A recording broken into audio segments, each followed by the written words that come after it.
I left my shift at 6:42 on a Tuesday, which meant I had 18 minutes to catch the red line inbound if I wanted to make it to grief group on time. Sky had me stocking produce until close, but I told her I had an appointment. She didn't ask what kind. That was the thing about working at Stop and Shop. Nobody really wanted to know your business. My hands smelled like cardboard and overripe bananas. I'd been rotating stock in the fruit section for 3 hours, pulling the old stuff forward, checking for bruises. Methodical work. I liked it better than register duty, where people expected you to smile and make conversation about their day. The walk to Davis Square took 11 minutes if I didn't stop for lights. I made it in 9. The platform was crowded for a weeknight. I stood near the yellow strip and waited, checking my phone even though I had no messages. Just a habit. The train pulled in at 6:58. I got on and found a seat near the back, next to a woman with a CVS bag and earbuds in. Inbound red line to Boston. I'd done this route probably 20 times by now. Started in January, right after New Year's. My mom said I should talk to someone, and I said I couldn't afford private therapy, and she said there were groups, free groups. So I looked it up. Massachusetts General Hospital ran one on Tuesday nights, 7:30 to 9. Open to anyone who'd lost someone in the past year. I figured it was some kind of desperate place when I first showed up, but it wasn't really. Just a conference room on the 3rd floor with bad lighting and folding chairs arranged in a circle. The train rocked through Porter. I watched the tunnel lights flicker past. Betty died, October 19th. Delivery van jumped the curb on Cambridge Street right outside the post office. She was walking back from her shift at Little Steps Daycare. The driver said his brakes failed. The police report said vehicular manslaughter, no criminal charges filed. Mechanical failure. Nobody's fault, technically. I got off at Charles MGH and took the stairs up to street level. The hospital entrance was all glass and white tile, bright enough to hurt after the dim train. I walked through the main lobby, past the information desk, and took the elevator to 3. The conference room was at the end of a long hallway that smelled like floor cleaner and something vaguely medical. I could never figure out what. Maybe just hospital air. Carolyn was already there, setting up the chairs. She always arrived early. Mid-40s, neat twists in her hair, blazer over a blouse. She had this calm way of moving, like nothing could rattle her. Probably a requirement for the job. "Ricky," she said. Not a question, just acknowledgement. "Hey." I took my usual seat. 3rd chair from the door, facing the window. The window didn't show much, just another wing of the hospital and some lights. But I liked having something to look at besides the circle. People started filtering in around 7:25. There were maybe 10 of us on a regular night. 12 if someone new showed up. I didn't know most of their names. We weren't really there to make friends. Owen came in at 7:28. He always cut it close. Tall guy, maybe late 60s, with thin gray hair combed straight back. He wore this old MBTA jacket every week, dark blue with a faded logo on the chest. Retired signal maintainer, he'd mentioned once. Worked the trains for 40 years. He took the seat across from me, not directly across, 2 chairs over, but close enough that I could see him in my peripheral vision the whole session. Carolyn started at 7:30 exactly. She had this opening routine, same every week. Welcome, reminder about confidentiality, check-in about how everyone was doing. Most people just nodded or said fine. We weren't there to talk about our weeks. "Let's begin where we are," Carolyn said. That was her line. She used it every time. She went around the circle. People shared if they wanted to. A woman named Patricia talked about her husband's birthday, how she'd gotten through it by staying busy. A younger guy, maybe college age, talked about his friend who died in a car accident. He cried a little. Carolyn handed him the tissue box and waited. When it got to me, I kept it short. "My sister died in October," I said. "Delivery van, Cambridge Street." I'd said it enough times that it didn't catch in my throat anymore, just facts. Delivery van, Cambridge Street. October 19th at approximately 3:15 in the afternoon. Carolyn nodded. How are you holding up this week? Fine, I said, working, keeping busy. She didn't push. That was the thing about Carolyn. She knew when to let something sit. But Owen was watching me. I noticed it that night, and then I kept noticing it. Not staring, nothing obvious. Just this focused attention, like he was cataloging details. The way I said Cambridge Street, the way I mentioned the van. He leaned forward slightly when I spoke, and his expression didn't change, but his eyes stayed on me the whole time. It bugged me a little. The session went on. Owen didn't share that night. Sometimes he did, sometimes he didn't. When he did talk, it was always about his wife, Virginia. She'd died of cancer the previous September. He talked about her in this distant way, like he was describing a mechanical problem. Clinical, no emotion in it. We wrapped up at 9. Carolyn did her closing, reminded everyone about next week, said we'd done good work, all that facilitator language. Most people left pretty quick. I usually did too. But that night I hung back to throw away my coffee cup, and I saw Owen stacking chairs. He didn't have to.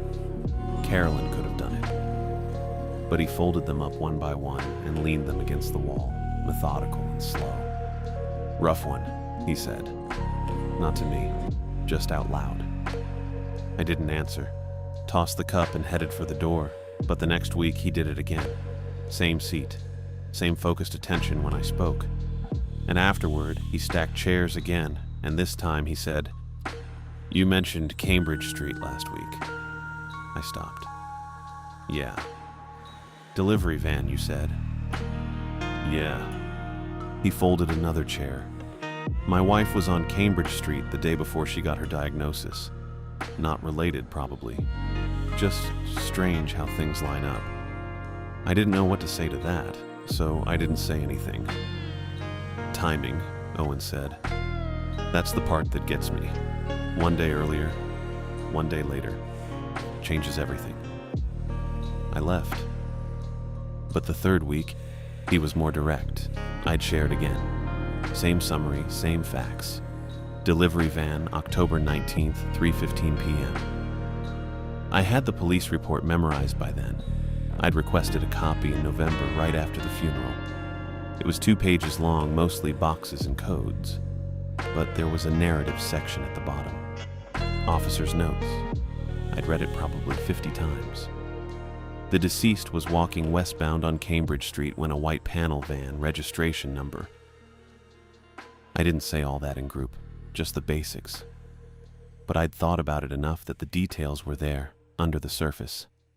Owen caught me at the chairs again. "Van driver," he said. "They give you a name?" I looked at him. "Why?" "Just curious. I used to track incident reports for the T-Habit." "Robert Simon," I said. I don't know why I answered. Maybe because it felt easier than not answering. Owen nodded slowly. "Mechanical failure?" "That's what they said." "Brakes?" "Yeah." He stacked another chair. "Timing," he said again. If she'd left work 5 minutes earlier, 5 minutes later, different outcome. "Probably." "Not probably," Owen said. His voice got sharper. "Definitely. 5 minutes and she's not on that block. Van hits a mailbox maybe. Nobody dies." I didn't like the way he said it. Definite. Certain. But I also didn't disagree. I left faster that night. The sessions kept going. Every Tuesday, 7:30 to 9. I didn't miss one. It was the only steady thing I had besides work. My apartment was too quiet. My mom lived an hour south and we didn't talk much anymore. Grief did that. Made everything harder to navigate. So I kept showing up. And Owen kept watching. Not just during shares. All the time. When I walked in, when I sat down, when I left.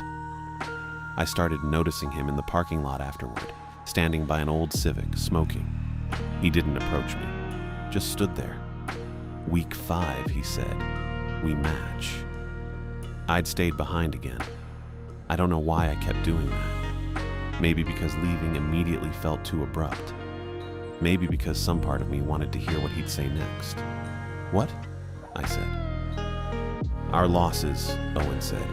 "They match. Timing, location, preventable circumstances. I don't think—" "Cambridge Street," he said. "October for you, September for Virginia's diagnosis. Same stretch of road, same kind of preventable moment." That part felt wrong. His wife died of cancer. That wasn't the same as a van jumping a curb, but I didn't say that. "It's the details," Owen said. "When you start looking at the details, patterns show up. You've looked at the report, right?" "Yeah, more than once." It wasn't a question. "Yeah," I said. He nodded. "That's good. Details matter. Time, location, sequence. You change one variable, the whole equation shifts." I left before he could say anything else, but now I couldn't stop noticing him. Every week, same seat, same watching, and after he'd find a reason to linger, stack chairs, throw something away, make a comment that felt too specific, too aimed. Week 6. 3:15, you said. Rush hour adjacent. Traffic patterns matter. Week 7. Robert Simon. I looked him up. 2 prior citations for vehicle maintenance. I didn't ask how he looked it up. I didn't want to know. Week 8. If you could go back to that afternoon, what would you change? I didn't answer that one, just walked out. But the question stuck with me. And Owen knew it stuck. I could tell by the way he watched me the following week. Patient, waiting. I started leaving group the second Carolyn finished her closing. Didn't throw anything away. Didn't wait. Just got up and walked. But I still felt him tracking me. In the hallway, in the elevator, across the lobby. I never saw him follow me outside, but I knew he was paying attention. And the thing that bugged me most wasn't that he was watching. It was that I kept coming back. I left the moment Carolyn said her closing line. Didn't wait for the usual shuffle of people putting on coats or Patricia chatting by the door. Just grabbed my jacket off the chair and headed straight out. The elevator took forever. Hospital elevators always do. I stood there watching the numbers light up one at a time. Second floor taking about 10 years to arrive. Behind me I heard footsteps in the hallway but didn't turn around. Probably someone from the group heading to a different wing. The doors opened. I stepped in and hit the button for the parking garage level. The doors started closing. Owen's hand caught them. They bounced back open and he stepped inside. Didn't say anything. Just stood there next to me in that faded MBTA jacket that smelled like cigarettes and something metallic. Oil maybe, or old pennies. The elevator descended. I kept my eyes on the floor indicator. Owen didn't press any other buttons. He was going to the garage, too. Fine. Whatever. People park in the same garage. That's normal. The doors opened to concrete and fluorescent lights, and that underground parking smell of exhaust and dampness. I walked toward my car, a 2008 Camry with a dent in the rear bumper that had been there when I bought it. Owen's footsteps echoed behind me. Same direction. My car was in the back corner. I always parked in the same spot when I could. 3rd row from the wall, under the support beam with the yellow paint. Easier to remember. I was maybe 10 feet away when Owen moved faster and got in front of me. Not aggressive, just purposeful. He positioned himself between me and the driver's side door. I stopped. "I need to talk to you," he said. "I've got work early." True. I had a 6 a.m. shift stocking dairy. "This won't take long." I could have walked around him. Should have. But something in his face looked different than it did in the group sessions. More focused, less flat. "About what?" I said. He glanced around the garage. There were maybe 4 other cars on this level, and nobody else walking around. Quiet except for the hum of the ventilation system and a car alarm going off somewhere above us. "I found something," Owen said. behind a panel in an out-of-service Green Line car at Government Center, maintenance area. They don't run those cars anymore, but they keep them on the track for parts. I waited. It was in a metal box, he continued, unlabeled, wrapped in cloth that fell apart when I touched it, and inside was... He stopped, shook his head slightly. It changed what I understood about time. That should have been my cue to leave. Grief does things to people. I'd seen it in the group. Patricia talked to her dead husband out loud sometimes. The college kid said he still texted his friend's old number. People cope in weird ways. But I didn't move. Owen reached into his jacket pocket, pulled something out and held it up between us. A ring. Not jewelry. Bigger. Maybe 4 inches across. Dull gray metal with a seam running along one side that looked hand-welded. Rough. The kind of work someone does in a basement with equipment that's not quite right for the job. Return ring, Owen said. That's what the note inside the box called it. The metal didn't reflect the fluorescent lights, just sat there in his palm looking heavy and old and completely unremarkable. Okay, I said. It sends one person back, Owen said. His voice dropped lower. Report style, factual. Exactly 1 year. You put it on, you go back to that date 1 year prior, same time of day. You live through the year again. Normal speed. Every day. Every hour. And at the end of the year, it drags you back to the present, no matter what. I stared at the ring. There were instructions, Owen continued. Handwritten, in the box, rules, limitations. It only works once per person. You can't take it off early. You can't extend the time. 1 year forward, then you're back, automatically. My mouth felt dry. I didn't believe it either, Owen said. I thought it was someone's art project or a joke, but I tested it. Small test first. Wore it for 10 seconds. Went back 1 year, 10 seconds earlier, then snapped forward again. It worked. He said it the same way he'd say the tea ran late or the weather turned cold. Just facts. So I used it, he said. Full year. I went back to September, before Virginia's stroke. I saw her, talked to her. We had breakfast. We watched the news. I helped her with the crossword. She was fine. Healthy. She smiled at me. His hand tightened around the ring. And then the year ended, and I was back here. Same garage, same hospital, same world where she's gone. But now I remember both. I remember her dying, and I remember her alive. I remember sitting next to her hospital bed, and I remember sitting next to her at the kitchen table. It's all in my head. All of it. At the same time. I should have said something. Asked if he was okay. Suggested he talk to Carolyn, called someone. Instead, I just stood there. It's destroying me, Owen said. Quiet. The return. The forced return. I want to go back and stay.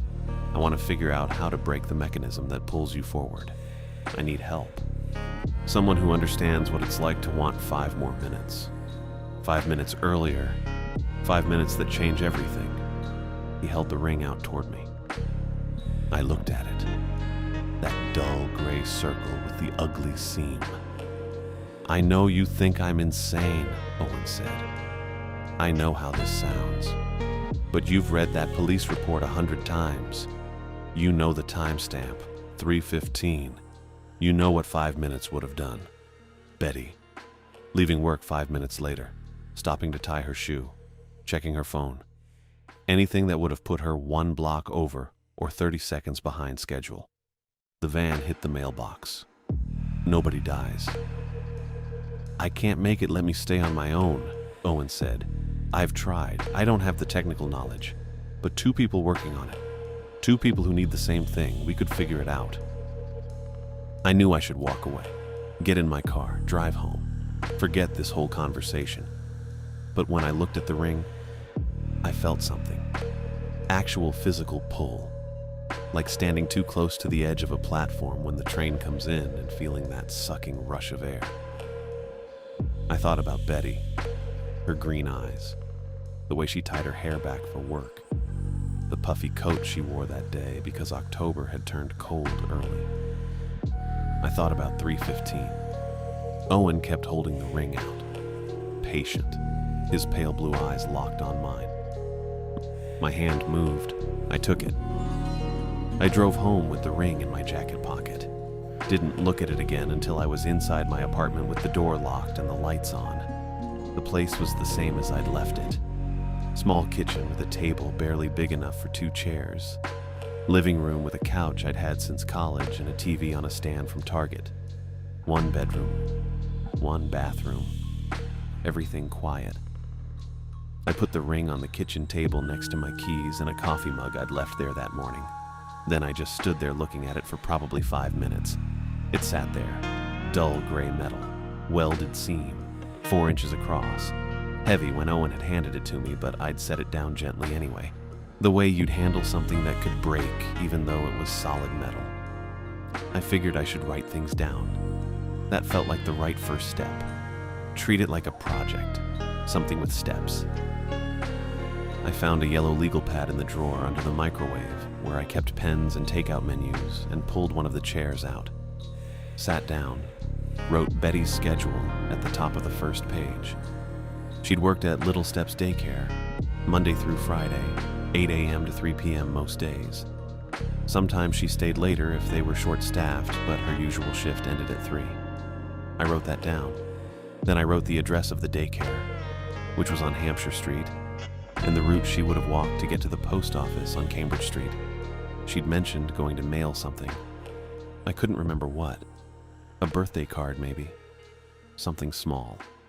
The crash happened at 3:15 p.m. on October 19th. I wrote that down too, even though I already had it memorized. Robert Simon driving the van.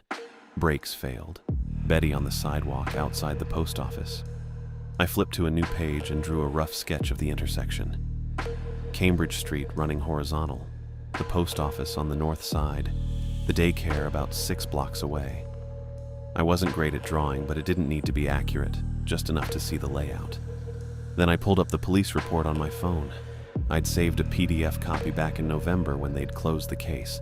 Opened it and scrolled through.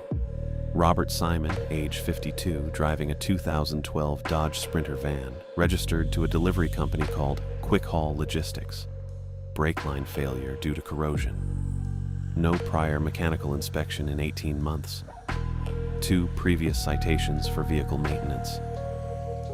I wrote all of that down on a 3rd page. The van type, the company name, the mechanical details. When I finished, I had 3 pages of notes, and the ring was still sitting there on the table. I looked at it. Owen said it worked. He tested it. 10 seconds back, then a full year. He'd had breakfast with his wife, watched the news with her. Then the year ended, and he came back here and she was still gone. But for that year, she'd been alive. I reached out and touched the ring with 1 finger, just the surface. It was cold. Metal usually is, nothing happened. Owen said you had to wear it, put it on, and it would take you back 1 year to the exact same time. You'd live through the whole year at normal speed, and then it would pull you back to now. I picked it up, held it in my palm. It was heavier than it looked. The seam was rough where someone had welded it by hand. My ears started to feel weird, not painful, just pressure, the way they do on a plane or when you drive up a hill too fast. I set the ring down and the pressure stopped. Okay. I got up and made coffee even though it was almost 10 p.m., poured a cup and sat back down. Drank half of it. The ring stayed where it was. I thought about Betty. October 19th minus 1 year would be October 19th last year. She'd still be alive then, still working at the daycare, still living in her apartment in Somerville with her roommate, still texting me about random stuff and showing up at Mom's house for dinner on Sundays. If I went back, I'd have a whole year, 12 months, 365 days to figure out how to stop it from happening. 5 minutes was all it would have taken. That's what Owen said. 5 minutes earlier or later, and she wouldn't have been on that block when the van's brakes failed. I finished the coffee, rinsed the mug, put it in the dish rack. Then I sat back down and picked up the ring with both hands. The pressure in my ears came back stronger. Then my vision went strange. Not blurry exactly. More like everything got too bright for half a second and then dimmed back down. I blinked. The kitchen looked the same. Table, chairs, microwave, dish rack with the mug I'd just put there. Except the mug was gone. I looked down at my hands, still holding the ring. The metal felt warm now instead of cold. I set it down on the table and pulled out my phone. Checked the date. October 19th, last year. I stared at the screen. Refreshed it. The date didn't change. My apartment looked exactly the same, but smaller things were different. The stack of mail on the counter that had been there this morning was gone. A different jacket hung on the hook by the door. The coffee I'd just made wasn't in the pot. I stood up, walked into the living room. Same couch, same TV, different stuff on the coffee table. A book I'd finished months ago, sitting there like I was still reading it. My phone buzzed. A text from Betty. "Hey, can I borrow your charger tomorrow? Mine finally died." I sat down on the couch, read it again. She was alive, texting me about a phone charger. Completely normal. I typed back, "Yeah, sure," and sent it before I could overthink it. 3 dots appeared immediately. Then, "Thanks, I'll grab it when I stop by after work." After work. She had work tomorrow, and the day after that, and the day after that. 365 days of work and errands and texts about phone chargers. The normality of it hit me harder than the time travel did. She didn't know. She was just living her life, going to work at the daycare and texting her brother about borrowing stuff, and probably planning what to have for dinner. And I had a whole year to make sure she stayed alive. I went to work the next morning because I didn't know what else to do. Showed up at 6 a.m. for the dairy shift. Sky was already there in her cardigan with her name tag, checking the delivery logs at the back dock. "Morning," she said without looking up. "Morning." I clocked in and started unloading the truck. Milk crates, yogurt pallets, cheese boxes. Same routine I'd done 100 times, except I'd already done it. This was last year. I'd worked this exact shift before, and I didn't remember it at all. Sky noticed me staring at the delivery schedule posted on the wall. "You good?" "Yeah, fine." "You look tired." "Didn't sleep great." She nodded and went back to her clipboard. I kept unloading. The thing was, I needed the routine, needed something normal to hold on to while I figured out what to do with the rest of the year. And I couldn't exactly explain to Sky why I was acting strange. Couldn't tell her I'd time traveled. Couldn't tell anyone. So I just kept showing up, stocking shelves, rotating produce, taking my breaks in the back room with the same co-workers I'd worked with before who didn't know I'd already lived through this. It was weird, but manageable. The hard part was Betty. I started careful, didn't want to freak her out. 2 weeks in, I asked if she ever took the T to work instead of walking. We were at Mom's house for Sunday dinner. Betty was helping with dishes. "Sometimes," she said. "Why?" "Just thinking it might be faster. It's like 6 blocks. Walking's faster than waiting for the train." "Yeah, but if the weather's bad." She looked at me. "It's October. Weather's fine." I dropped it. 3 weeks in, I tried again. Called her on a Thursday morning. "Hey, you feeling okay?" "What?" "Just checking, you sound tired." "I'm fine, Ricky, why?" "No reason. Just, if you're getting sick, you should probably call in." "I'm not sick." "Okay, but if you were..." "I'm not. I gotta go. I'm gonna be late." She hung up. 4 weeks in, I offered her a ride. Texted her the night before saying I had errands near her work and could drop her off. "You never run errands at 8 a.m. "I do sometimes." "No, you don't." "I'm offering a ride." "I'm good, thanks." I tried twice more that week. She said no both times. 5 weeks in, I told her she should switch her schedule. Work mornings instead of the 8 to 3 shift. Why would I do that? Better hours, maybe. I like my hours. Just seems like... Ricky, what's going on with you? We were at a coffee shop near her apartment. She'd agreed to meet me, and now she was looking at me with that expression she always got when she thought I was being weird. Nothing's going on. You've been acting strange for like a month. I'm fine. You keep asking me about work and the tea, and offering me rides at random times. It's weird. I'm just trying to help. Help with what? I don't need help. I'm fine. I didn't know what to say to that. She softened a little.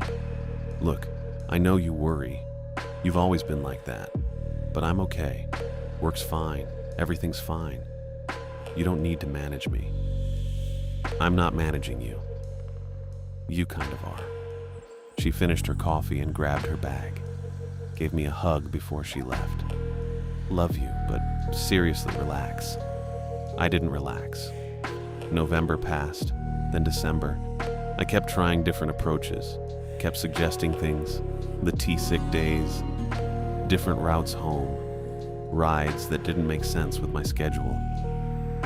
Betty kept pushing back, every single time, because that's how she was, independent, stubborn when she felt like someone was trying to control her, and I was definitely trying to control her, but I didn't know how else to do it. January came, then February, then March. I kept going to work, kept stocking shelves under Sky's supervision, kept my head down and acted normal even though nothing felt normal. At home, I'd cross days off the calendar I'd hung on the kitchen wall, big red X's marking time. The ring sat on my kitchen table the whole year. I'd moved it once, put it in a drawer, but that felt wrong, so I put it back. It needed to be visible, a reminder of why I was here. April, May, June. Betty and I still met for coffee sometimes, still texted, still showed up at Mom's for Sunday dinners. But there was distance now that hadn't been there before. She thought I was being overprotective, didn't understand why.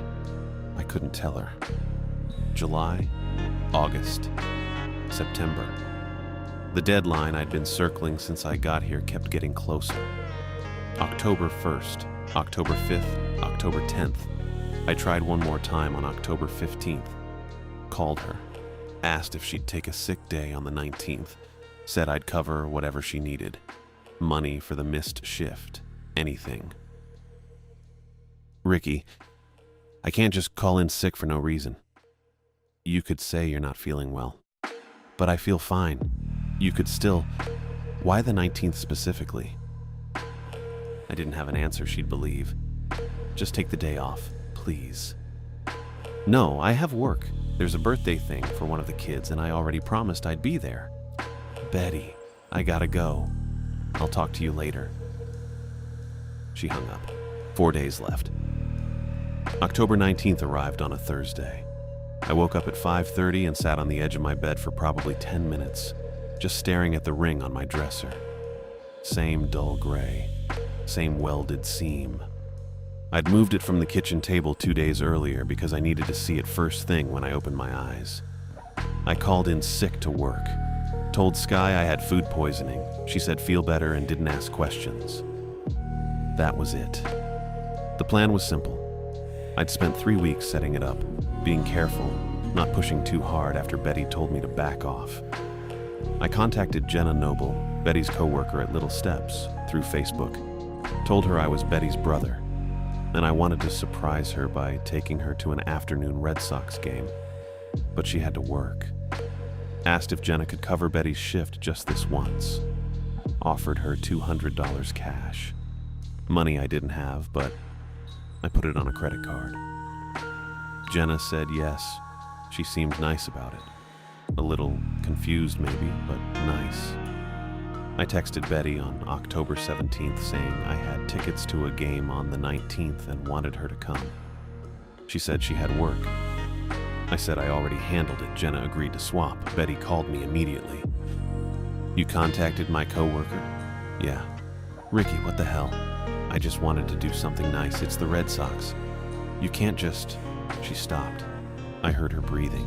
You're doing it again. The managing thing. I got tickets, that's all. Jenna said it was fine. Long pause. How much did you pay her? Doesn't matter. Ricky. It's fine. Just come to the game. She was quiet for probably 15 seconds. Then she said, okay, fine, but you need to stop this. I mean it. I know. She hung up. I didn't actually have tickets. I'd buy them the morning of if I had to, but honestly, I didn't think we'd go. I just needed her off that block at 3:15. So October 19th, I sat on my couch, didn't eat breakfast, made coffee but didn't drink it. Just sat there with my phone in my hand and the TV on mute showing some morning news program I wasn't watching. The plan was Jenna would cover the 8 to 3 shift. Betty would be home, or at my place, or anywhere that wasn't Cambridge Street at 3:15. The van would hit the mailbox. Robert Simon would get cited for the brake failure. Nobody would die. I kept checking my phone. No calls, no texts. At 9:30, I texted Betty asking if she was up. She responded 20 minutes later saying, yeah, why? I said just checking about this afternoon. She said, still on, picking you up at 1. I didn't respond, just put the phone down and picked it up again probably 40 times between 10 and noon. At 1:15, she texted saying she was outside. I went downstairs and got in her car. Same 2006 Honda Civic she'd been driving since college. Gray with a bumper sticker for some band I didn't know. She looked annoyed. Hair down, jeans and a sweater, sunglasses even though it wasn't that bright. You look like you didn't sleep, she said. I'm fine. You're being weird again. I'm not. She pulled out onto the street and headed toward Fenway. I watched the clock on her dashboard. 3:04, 3:09, 3:12. At 3:15, we were sitting in traffic on Boylston. She had the radio on, some pop station. I stared out the window at a guy selling pretzels from a cart and felt my whole chest unclench for the first time in a year. She didn't die. She was right here, annoyed, alive, talking about how I better have actual tickets because Jenna gave up her afternoon and she didn't want this to be some weird, elaborate lie. I did buy tickets, nosebleed seats, cheapest I could get, another $70 on the credit card. We went to the game. I don't remember who won. I just kept looking at her, checking, I guess, making sure she was solid, real. We got back to her place around 7. She asked if I was okay probably 3 times during the drive. I said, yeah. She didn't believe me, but she let it go. Thanks for the game, she said when I got out of the car. Yeah, anytime. Ricky, I turned back. Seriously, you need to relax. I'm fine. I've always been fine. I nodded. She drove off. I walked home, maybe 30 minutes. And the whole way I kept thinking the ring would do something. Pull me back. Release. Some kind of signal that the year was over, I'd fixed it, job done. Nothing happened. I got to my apartment, unlocked the door, went inside. The ring was still on my dresser. I picked it up, felt the same. No temperature change, no pressure, just metal. I checked my phone. October 19th, 7:40 at night. I sat on my bed and waited. Midnight came. October 20th started. The ring didn't move. I didn't go anywhere. I figured maybe it needed a day, some kind of delay, processing time. I went to work on the 20th. Apologized to Sky for the food poisoning, stocked the dairy case, rotated the milk, came home, ring still there. October 21st, 22nd, 23rd. Nothing changed. I called Owen on the 24th. We hadn't spoken since I took the ring in the parking garage. He picked up on the 3rd ring and said, "You go back?" "Yeah." "And?" "I fixed it. She didn't die, but I'm still here." Pause.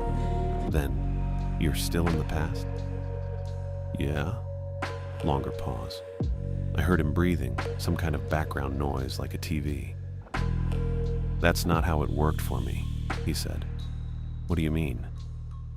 "I went back a year, lived the year. Soon as the year finished, it pulled me forward, automatic." "Well, it didn't pull me. You changed something," he said. Not a question. Statement. That was the point. No. His voice got sharper. The point was to observe, to be there, not to alter the event. "You didn't say that." "I didn't think..." He stopped. "What did you change?" "Got her off the street. She wasn't there when the van crashed." Silence. "Owen, I don't know what happens if you change it," he said. "I didn't change anything. My wife still died. The timeline stayed the same." "So what do I do?" "I don't know." "You said you tested it." "You said, I tested it the way it happened. Same events, same timeline. I don't know what happens if you rewrite the sequence." I hung up. I tried not to panic, tried to think it through logically. Maybe the ring needed the full year no matter what. Maybe it counted from the day I arrived, not the day I changed. I'd gone back in late October of last year, so maybe I had to wait until late October of this year. That gave me another year, okay? Fine. I could do another year if it meant bringing her back to the present. But I started watching everything. I kept lists. Where Betty went, when, with who. I texted her every morning, called her twice a week. Showed up at Sunday dinners every single time. Mom asked if I was feeling okay because I looked tired. I said work was busy. I stopped sleeping normal hours. I'd go to bed at midnight, wake up at 2, lie there until 4, sleep again until 5:30. My brain wouldn't shut off. I kept running scenarios. What if the van hits someone else? What if Simon crashes a week later? What if I change the wrong thing and something worse happens in December? I bought a new legal pad, filled the first 3 pages with schedules, Betty's work days, her routes, backups. If she goes to the store on a Saturday, I go with her. If she mentions meeting a friend for drinks, I text an hour later asking how it's going. If she doesn't answer within 20 minutes, I call. She started getting irritated again around mid-November. Said I was hovering. I backed off for 4 days, then couldn't take it and started again. I took her to the New England Aquarium on a Wednesday in early December. $42 for 2 tickets, another $30 for lunch after. She loved the jellyfish tank.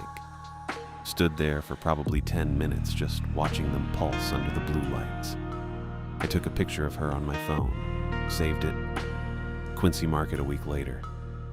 We got clam chowder and bread bowls and sat outside even though it was cold. She talked about maybe taking a class in early childhood education, getting a certificate, moving up from assistant teacher. I said that sounded good, I meant it. I paid for everything, didn't let her cover a single meal. She asked where I was getting the money and I said I'd picked up extra shifts. True enough.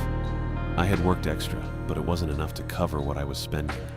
Credit card debt climbed. I stopped checking the balance. I told myself it was fine. I could handle 1 more year if it meant she'd come back to the present with me. Alive. Real. But then things started slipping. First time I noticed was a Tuesday in late December. I woke up and my legs were sore. Not gym sore, work sore. The deep ache from unloading trucks and standing on concrete for 8 hours. But I hadn't worked the day before. I'd had Monday off. I checked my phone, checked the calendar on the kitchen wall. Monday the 23rd. I'd crossed it off. Red X, same as always. But I didn't remember the day. I remembered Sunday dinner. Mom made pot roast. Betty helped with dishes. I remembered that. And I remembered Tuesday morning, waking up sore. Monday was just gone. I figured I was tired, losing track. I let it go. But it happened again in January. I went to work on a Thursday, came home, watched TV, woke up Saturday morning. Friday was blank. I checked my phone. No texts, no calls, nothing that told me what I'd done. I went to the store and asked Sky if I'd worked Friday. She checked the schedule and said, yeah, 4 to 9, stocking produce. I didn't remember it. February, it got worse. Mornings started moving too fast. I'd be making coffee, and then I'd blink, and the coffee was cold, and it was noon. Whole hours gone. I'd find myself at the store mid-shift with no memory of clocking in. I started writing everything down. The legal pad turned into a log. Tuesday, woke 6 a.m., worked 7 to 3, home, dinner, called Betty, bed 11. Wednesday, woke 5:45, worked 9 to 5, groceries, home, TV, bed 10:30. But I'd find entries I didn't remember writing. Different handwriting almost, sloppier. Thurs, store, Betty okay, check Cam Saint, ring same. I didn't remember writing that. The ring started pulling harder. Not just when I picked it up.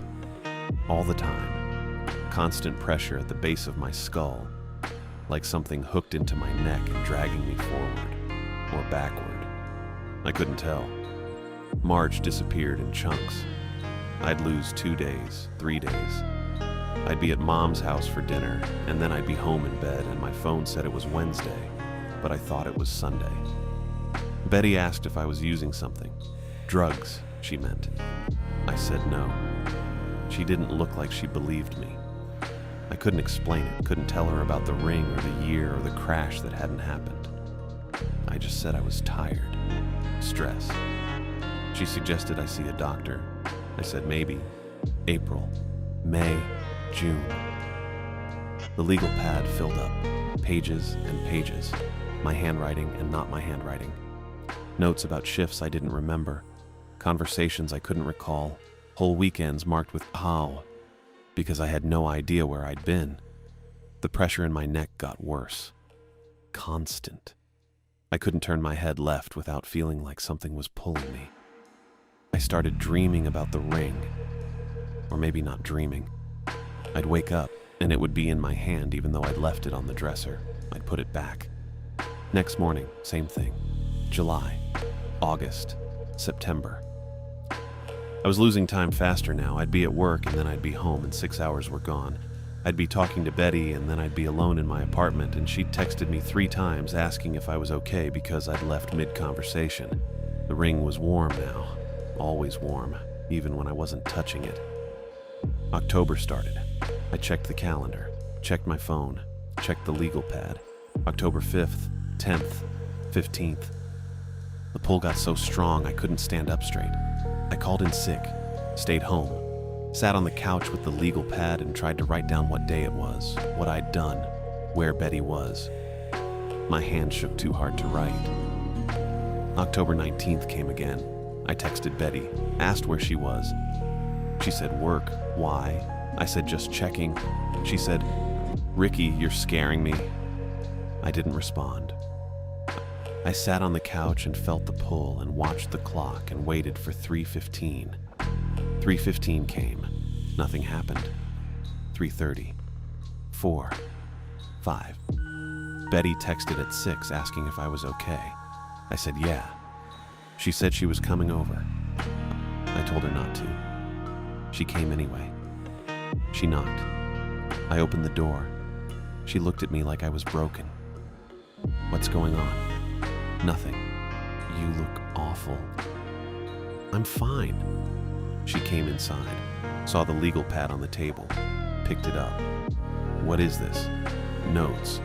She flipped through the pages, all the dates, all the schedules, all the check marks and question marks and scribbled half sentences I didn't remember writing. Ricky, this isn't normal. I took the pad back. I know. You need help. Real help. I'm fine. You're not fine. She stopped, looked at me. I think you should talk to someone. A doctor. A therapist. Someone. I nodded. She stayed another 20 minutes, made me promise I'd call someone. I said okay. She left. I sat back down on the couch. The ring burned against my chest. I'd started wearing it on a string around my neck in September because I kept losing track of where I put it.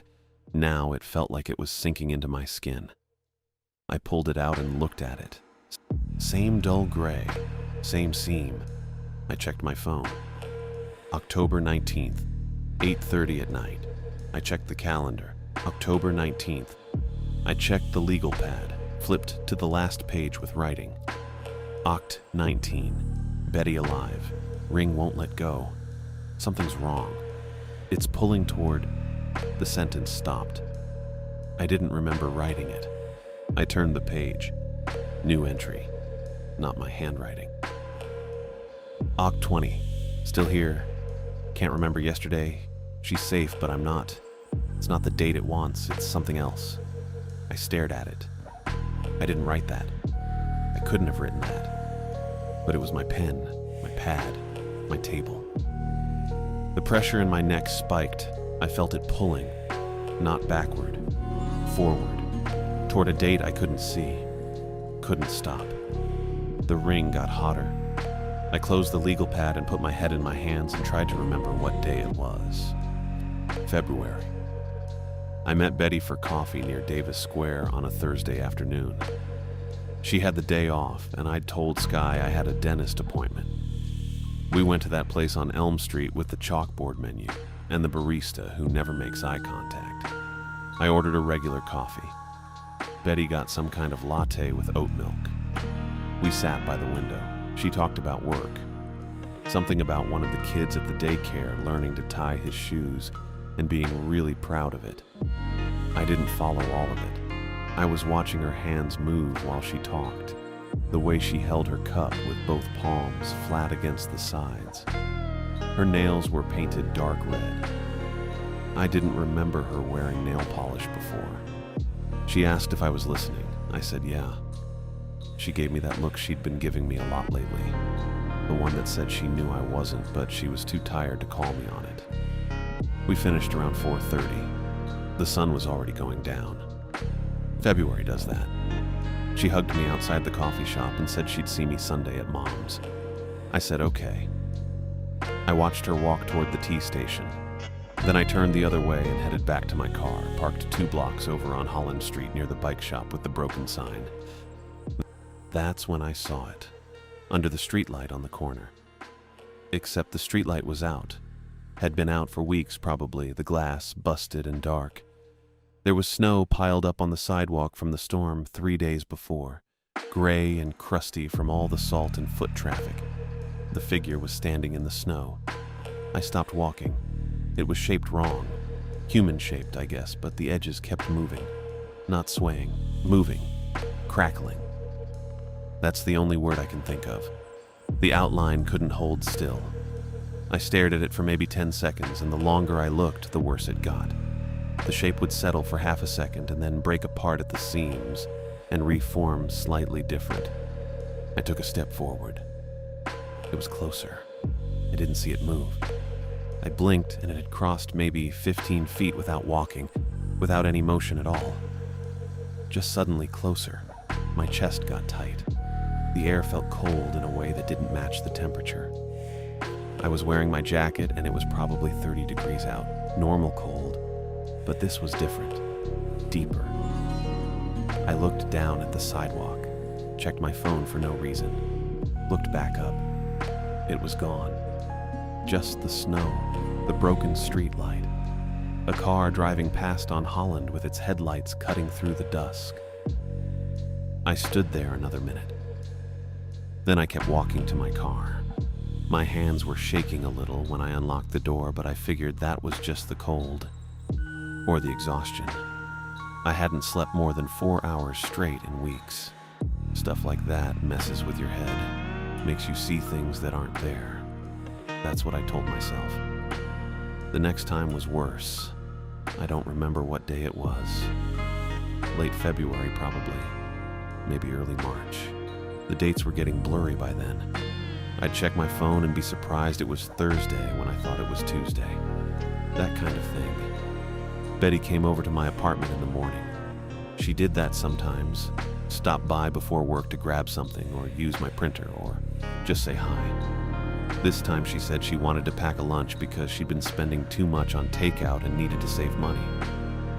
I was in the kitchen when she walked in. She had her work bag over her shoulder and her keys in one hand. She went straight to my fridge and started pulling stuff out. Bread, deli turkey, cheese, a tomato I didn't remember buying. I was standing by the counter watching her. That's when I saw it behind her. The figure. Same crackling edges. Same wrong shape. It was standing maybe 3 feet behind Betty, near the doorway to my bedroom. The air in the apartment changed. Not quiet exactly, but held, like the room was holding its breath, waiting. Betty kept making her sandwich. She didn't turn around, didn't react at all. The figure didn't move, but it also wasn't still. The edges kept breaking and reforming, and the light, it wasn't casting a shadow. It was doing the opposite, absorbing the light somehow. The space around it looked dimmer, like it was pulling brightness out of the room.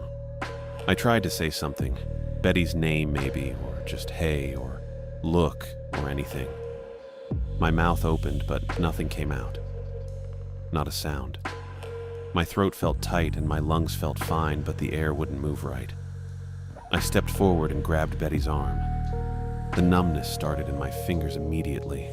Not cold, not tingling, just absence. Like my hand wasn't there anymore. Like the nerves had been scooped out and replaced with nothing. It spread fast. Knuckles, wrist, halfway up my forearm in the span of maybe 2 seconds. Betty looked at me. What? I couldn't answer. The figure turned. Not smoothly. It snapped toward me, facing me all at once without the motion in between. And then it flared. Brightness without light. Heat without temperature. Something that made my eyes hurt even though I couldn't look away. And then I was in the hallway, standing outside my apartment door.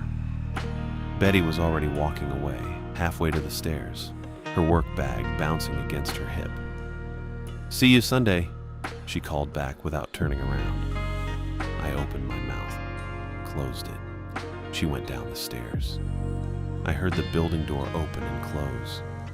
I looked at my hand. The numbness was still there, faint now, but present. My fingers felt wrong when I flexed them, like they belonged to someone else. It stayed that way all day. I went to work that night, 4 to 9, stocking produce, and I couldn't grip the apples right. Sky asked if I'd hurt my hand, and I said I slept on it weird. By the time I got home around 9:30, the feeling was mostly back, but there was still a faint static sensation in my fingertips when I touched things. I didn't know what the figure was. I still don't, but I knew it wasn't exhaustion anymore. After that, it kept happening. Every time I tried to change something, really change it, not just suggest or offer, but actively interfere, the figure showed up. I hid Betty's keys once, mid-March maybe. She was meeting a friend for drinks in Somerville, and I knew she'd be walking home late, after 11, through that stretch near Union Square where the streetlights are spaced too far apart. So I took her keys off the hook by her door when she was in the bathroom and shoved them in my jacket pocket. She came out, looked around, asked if I'd seen them. That's when the figure appeared. In the corner near her bookshelf. Same crackling outline, same wrongness. I said I hadn't seen the keys. Betty checked her bag, checked the counter. The figure moved closer. Didn't walk, just relocated. Suddenly 5 feet nearer without crossing the space. I felt the air change again, that held breath feeling. Betty said, "This is so weird, I swear I left them right here." I reached into my pocket to give them back. The room skipped. I was outside Betty's building, on the sidewalk. The door was closed behind me and I could hear her footsteps on the stairs inside, going up, like she'd just said goodbye and I'd just left. My hand was in my pocket and the keys were gone. I checked my phone. 40 minutes had passed. It had been 2:15 when I hid the keys. Now it was 2:55. I didn't remember any of it. Another time I tried to stop her from walking with headphones in. Late March, early April, one of those days that blur together. She was about to leave my place, and she had her earbuds in, the white ones that don't block sound well. And I knew she wouldn't hear cars or bikes or anything else. I said, "Hey, maybe don't wear those while you're walking." She said, "What?" The headphones. You can't hear anything. I can hear fine. But if a car... The figure appeared in my kitchen doorway. Edges crackling. Light bending wrong around it. Betty pulled one earbud out. If a car what? I looked at the figure. It moved closer. The air got heavy. Nothing, I said. You're doing it again. Her voice had that edge. The one that meant she was running out of patience. Doing what?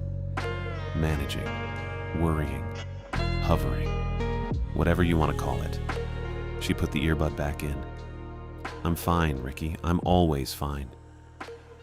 She left. The figure stayed for maybe 10 seconds after the door closed. Then it was gone. Just my kitchen again. Normal light, normal air. But the day felt wrong after that. Loose. I went to work and came home, and the hours in between felt thin. Like they'd been edited down, moments removed, and the gaps stitched together poorly. It happened every time. I'd try to move her plans, suggest a different route, offer a ride she didn't need, and the figure would show up and the day would blur and I'd lose time I couldn't account for. I stopped trying to interfere directly, but I kept watching, kept tracking, kept the lists and the notes and the schedule in my head. The ring stayed on my dresser, still gray, still cold, still waiting for something I didn't understand. By late summer, I thought I'd figured it out. I mean, really figured it out this time. Not like the game tickets or the schedule swap or any of the other half-baked attempts that fell apart because Betty could smell my bullshit from a mile away. This was different. This was clean. I convinced her to avoid Cambridge Street entirely. Took 3 weeks of careful work. I didn't push. I didn't hover. I just casually mentioned how the construction near the post office made that whole stretch a nightmare to walk through. Which was true. They'd torn up the sidewalk in July for some gas line repair, and suggested she try the route through Kendall Square instead.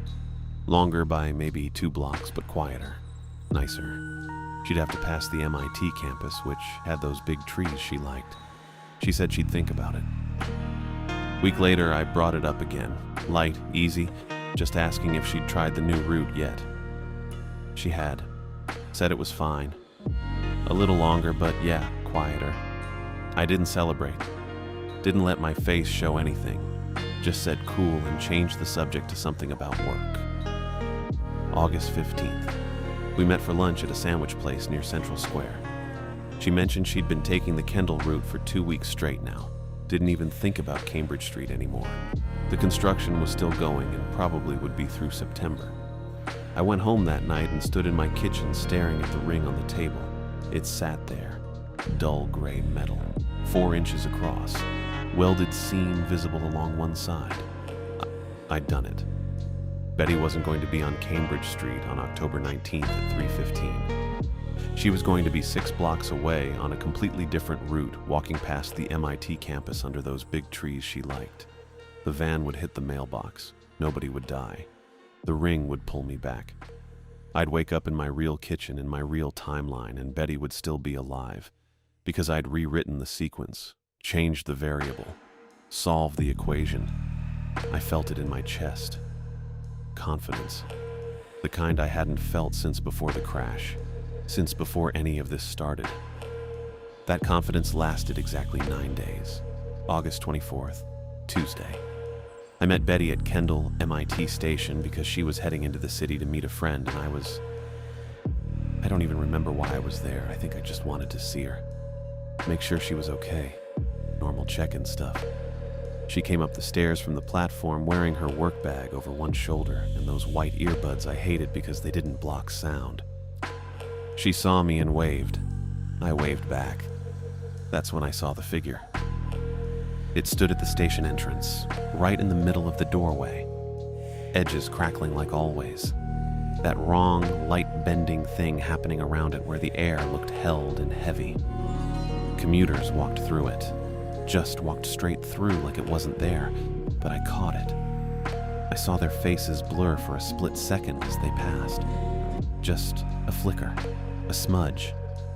Then they kept walking, pulling out phones, adjusting bags, completely unaware. The figure didn't move. It just stood there facing me. Betty walked toward it. I lunged forward and grabbed her arm. Wait. Time accelerated. I don't know how else to describe it. Everything moved so fast, my body couldn't keep up with my thoughts. I could think normal speed, but my limbs were dragging through syrup and the world was sprinting past me. People blurred. Sounds stretched and overlapped. The sunlight flickered like a strobe. Betty stepped forward. She hesitated, stopped mid-step, looked confused, like she forgot why she was moving. The figure reached, easy, practiced, like it had done this 1,000 times. Betty collapsed inward. That's the only way I can say it. She didn't fall. She didn't disappear. She folded into herself, compressed into a point that shouldn't exist, and then she was gone. Just gone. No scream, no sound, nothing left that made sense of her absence. I lunged again, didn't think, just moved. The figure's crackling edge scraped across my ribs. 3 deep lines of pain tore through my right side. Hot, sharp, wrong in a way that went past physical hurt into something else. Something that felt like it was carving through more than skin. Then the ring's pull hit me. It ripped me backward so hard I couldn't breathe. The station vanished. Betty vanished. Everything collapsed into a single point of pressure behind my sternum, and I was falling up and sideways and through, and I snapped back into my kitchen, gasping, hands flat on the table, ring sitting there in front of me exactly where it always was. The pain in my ribs was still there. I pulled up my shirt. 3 long scars ran across my right side, raised, pink, fully healed but unmistakably new. I grabbed my phone, checked the date. October 27th, present day, my real timeline. I'd been pulled back. The year was over. Betty was gone. I drove to Mom's place in Medford. Took the route I'd taken 100 times. Parked on the street outside the small 2-story house with the blue shutters and the garden Mom used to keep full of tomatoes in the summer. The house was dark, every window, no lights, no movement. I sat in the car for 10 minutes staring at it. Then I got out and walked up the driveway, knocked on the door, waited. Nothing. I knocked again, harder. A voice came from the left. "She's not there." I turned. Casey Washington stood on the lawn next door wearing a faded parka and work boots. He was maybe late 50s, stocky build, short salt and pepper hair under a knit cap. He'd been Mom's neighbor for years. I'd seen him maybe a dozen times, usually mowing his lawn or shoveling snow. "Where is she?" I asked. Casey walked closer, stopped about 10 feet away. He had that look people get when they're about to deliver bad news and they're uncomfortable but honest about it. "Your mom passed in March," he said. "I'm sorry." I didn't say anything. Casey kept going. "She'd been not doing well for months, since last fall. Depression, I think. Stopped going out much, stopped keeping up the garden. I checked on her a few times, but she said she was fine, just tired. Found her in April. Neighbor kid noticed the mail piling up. March." I thought about the blanks in my memory, the chunks of time that vanished, the entries in my legal pad I didn't write. "And Betty?" I asked. Casey's expression shifted, got more cautious. "Your sister?" "Yeah. She's been missing since last fall," Casey said. "October, I think. There was a search. Police were involved. I don't know the details. Your mom didn't talk about it much, but I could tell it was killing her." I stood there on the driveway, scars on my ribs tightening with every breath. Betty was gone. Mom was dead. I'd rewritten the year and lost them both anyway. Tuesday, group night. I walked into the conference room at 7:25 and took my usual seat. 3rd chair from the door facing the window. Owen came in at 7:28 wearing his faded MBTA jacket. He looked worse. Thinner. Gray hair more sparse. Deep shadows under his pale blue eyes like he hadn't slept in weeks. He sat 2 chairs over from directly across from me. Carolyn started at 7:30 with her usual opening. Confidentiality, check-ins, safe space, people shared. I didn't listen. Then Owen spoke. "I saw something," he said. His voice was quiet, flat. "On my trips, I saw a figure. Dark, wrong. It moved without moving. I ignored it. Thought it was stress. Thought it was my head breaking under the weight of 2 timelines. But it wasn't. It was real. And I ignored it." Carolyn leaned forward. "Owen, are you—" "The driver." Owen interrupted. He looked at me, directly at me. "Robert Simon, the van driver." I looked at the full report, not just the summary. He told the officer he swerved because he saw a dark figure in the road standing there. He swerved to avoid it and the brakes failed and he hit the curb. The room went quiet. Owen kept staring at me. The figure was there. It was always there. Carolyn said something. I don't remember what. The session kept going. People talked. I didn't hear any of it. When Carolyn gave her closing at 9, I stood immediately and walked to Owen. He was stacking chairs like always. "Destroy it," I said. Owen didn't look up. "What?" "The ring. Destroy it, throw it away, melt it down. I don't care, just get rid of it." Owen set down the chair he was holding. He looked at me with those tired, pale eyes. "Okay," he said. "Too fast, way too fast." "I'll take care of it," Owen added. "Don't worry." I left without proof, without confirmation. I just walked out of the room and down the hall and into the elevator and out to my car. 2 weeks passed. I worked my shifts at Stop and Shop, stocked produce, rotated dairy, clocked in and out. At home, I started noticing things that didn't fit, memories I didn't have before. I remembered driving to a pharmacy in Somerville to pick up a prescription I never filled. I remembered the layout of the store, the fluorescent lights, the pharmacist's face, but I'd never been there. I remembered missing a shift in July. Sky calling to ask where I was, me apologizing, but when I checked my records, I'd worked that day. Clocked in at 4, clocked out at 9.